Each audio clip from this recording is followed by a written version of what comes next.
Hey everyone, welcome back to my channel. In today's video, we are going to do another DIY furniture tutorial. I am throwing up some inspos, very loose inspos might I add, but I do want to make a bench today, so let's go ahead and get into it.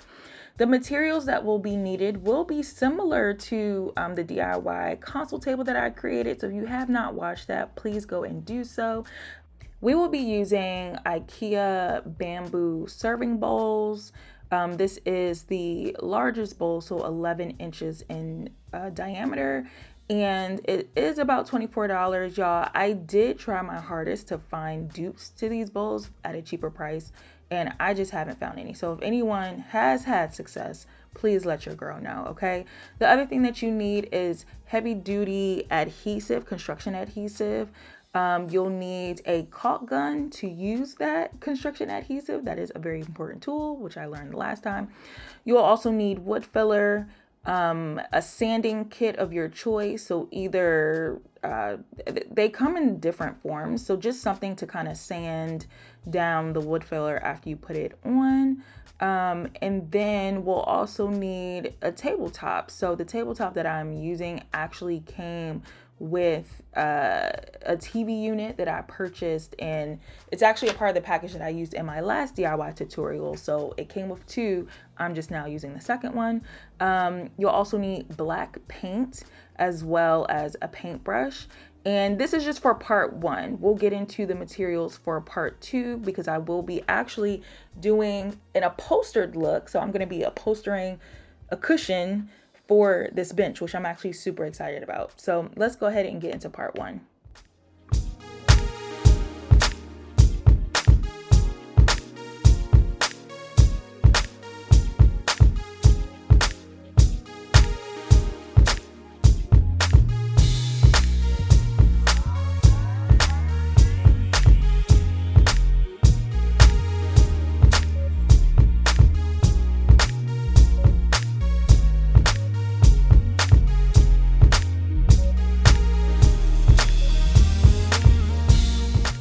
Okay, so the first step is to take your construction adhesive and glue the bowls together. We are using these bowls to make our legs. So you can use however many bowls you want to. I am using 6, so 3 bowls for each leg. So one, and you'll see this, one bowl will be, or one part of the leg will be a complete circle and the other one will be a half circle. So that is how I'm gluing them together. I'm then taking this toothpick just to kind of spread the glue out a little bit. Number one, to kind of allow it to dry a little bit quicker. I find that when you put too much glue, it just takes a lot longer to dry. And I also want it to be as flush together as possible. If there's too much glue, sometimes it can create just like a bigger gap between the bowls. And then when you go to kind of sand it, that also it just creates kind of more of a problem aesthetically, right? And then you'll see me kind of wiping off the excess glue as well. And also, y'all, don't forget to take the stickers off the bowl. That is super important.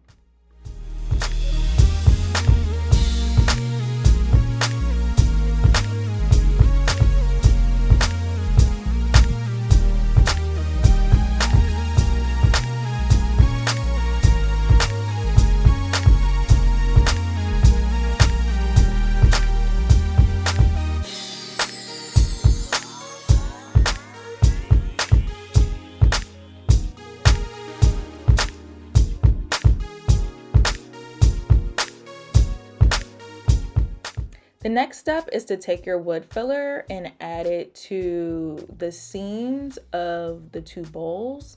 And so after my learnings from the last time that I did this using these materials, you want to add more than enough. I actually ended up having to cut the top of the wood filler off because it was very difficult to get through the tube, and I just took my fingers and kind of dipped it into the wood filler. This is why I'm wearing gloves. And I just added an excess to the seams. Okay, add more than enough. I ended up afterwards actually reading the back of the wood filler tube, and it says that there is another tool that you can use to kind of spread it evenly onto the thing. I wish I would have known that. Reading is fundamental, guys. So but yeah, my fingers were just fine. Next, you want to take your whatever sandpaper you have and just kind of start to evenly sand the wood together. I do want to make a mention that I actually did allow the glue and the wood filler to kind of sit for about an hour before I went and started sanding. So, you know, you kind of giving it some time to adhere to the actual wood itself. So that is something to keep in mind as well.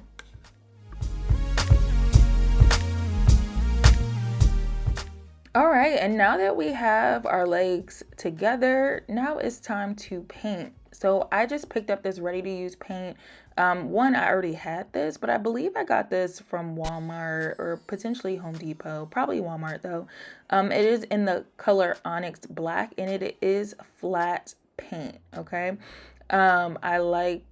I find that the flat paint matches more so like the tabletop wood that I have. So, and that's the style that I was going for. So all you do is just add the paint, let it dry, and then we'll move on to part 2.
All right, so we are now ready for part 2. These are the materials that I decided to use to create my cushion and cover, and I opted to just use materials that I already had lying in the house. So the first thing was this high density foam. I actually picked this up from Joann's. Everything's on sale at Joann's. They're closing, so y'all need to run. I'm also using a poster board, some fabric that I already had, some spray adhesive, heavy duty spray adhesive, X-Acto knife so I can cut my poster board, and also the foam. You do need a staple gun. I'm choosing to do a no-sew method with this, some scissors, and then also some batting, which I also picked up from Joann's as well. So let's get into this part. Okay, so the first step here, because I am opting to use a foam poster board, and I want to say that this is like super, I don't want to say super thick, but it is a thick board. It's not a flimsy board, and this is in place of using wood, which I've seen a lot of people use. This poster board obviously isn't to the size that I needed, so right now I'm taking the tabletop and simply tracing it on top of the poster board. I will say that the table that I was doing this on actually came in handy because it is the same length of the tabletop that I'm using. So it kind of made it easy to cut the poster board to size. I needed to cut 2 pieces, and essentially I ended up taping them together to create the length of the tabletop.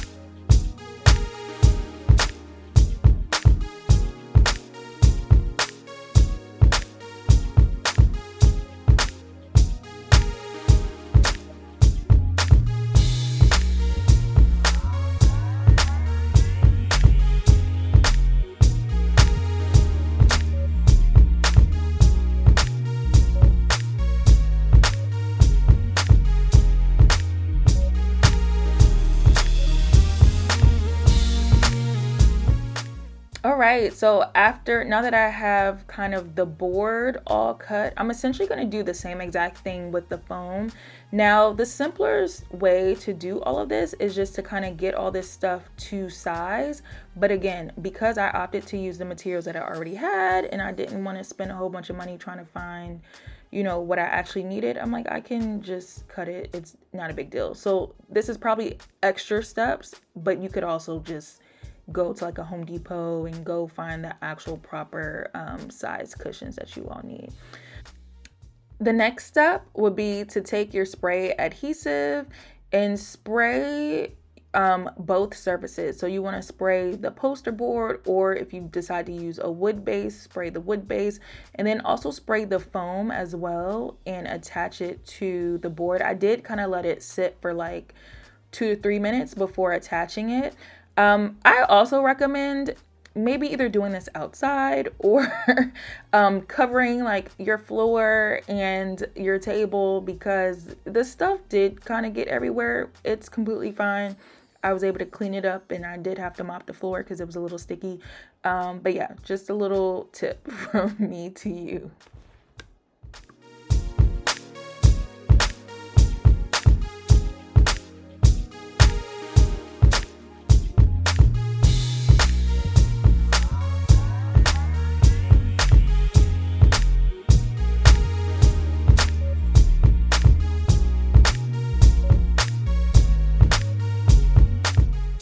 All right, then we're gonna take our batting, and then essentially what we're doing is we're wrapping the foam and the board together like a present. And I actually really enjoyed this part, y'all, because I love Christmas and I love wrapping gifts. Like, that's one of my favorite things. So the biggest key here is just to make sure that when you wrap it, that it's very tight and fitting to the board. You don't want it to be loose or just have extra fabric everywhere. It needs to be wrapped tight. And so you'll see me here, trying to kind of fold the ends, and it was just too much fabric, and so I ended up cutting it. This helped a lot so that I can also staple. And also, because I'm using a staple gun, you want to make sure that the staples are able to attach to that board.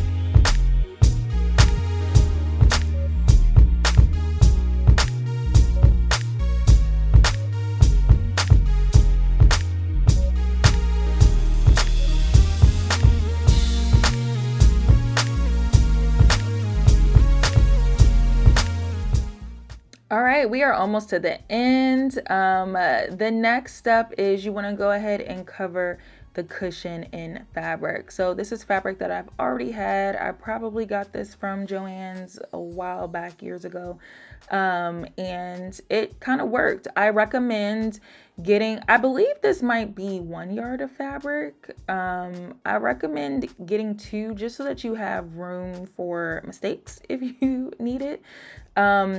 I opted, because the ends of this fabric are a little bit frayed, as I'm stapling them, I'm actually folding under the ends so it feels like a nice clean seam and finish, which worked really well. But yeah, just continue to wrap the fabric as you did the batting as a gift, and making sure that it is tight along the way.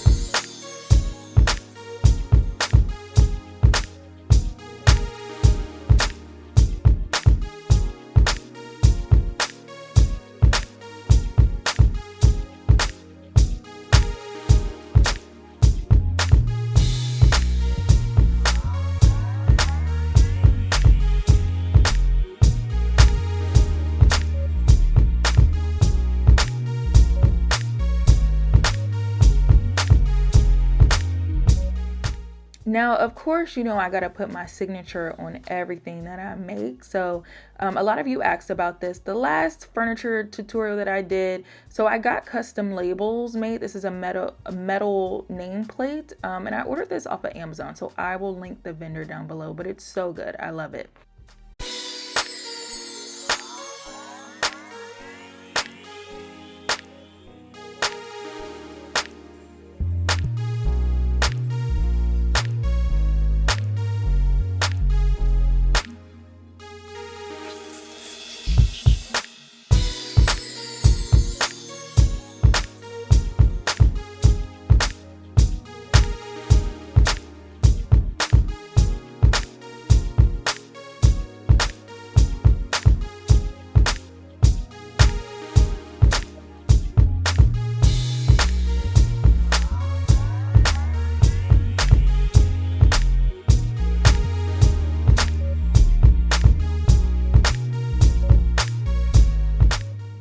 Okay, y'all, so this is what this looks like. So I'm trying to figure out which way I want to put the legs. And so I'm testing it because I know I'm going to get questions. So this time I'm actually showing you all. So again, I did not glue anything or put the legs together. I just simply sat the legs on the floor and kind of sat everything on top.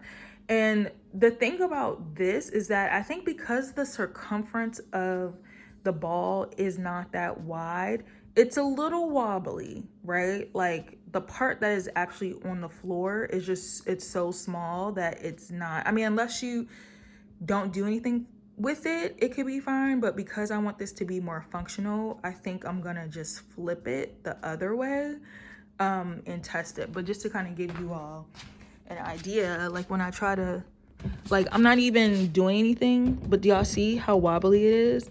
And it's because, again, like the circumference of what's on the floor is super small. So I'm about to flip it the other way because I think that it will be more stable, but it's so cute. It's so cute. I can't believe I did this. I cannot believe I did this, but this is so cute. So I'll be back. Okay, so this is what it looks like with the legs flipped, and it is a lot more stable, y'all. It is a lot more stable. I would just recommend that when you all aim to glue the legs together, it just needs to be, make sure that they're evenly distributed. So I literally used measuring tape to make sure that both legs were even and kind of centered. And then after I glued it together, I then just put books so that it can glue a little bit faster. And here is the final reveal. I absolutely love how this came out, and it just pairs so well with my console table that I created, y'all. So let me know in the comments if you like this. Would you try this?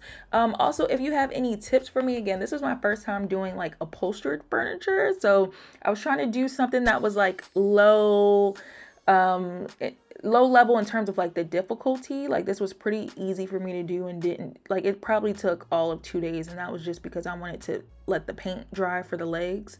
But yeah, I really liked how it came out. So let me know your feedback in the comments, and I will see you all in my next video. Bye.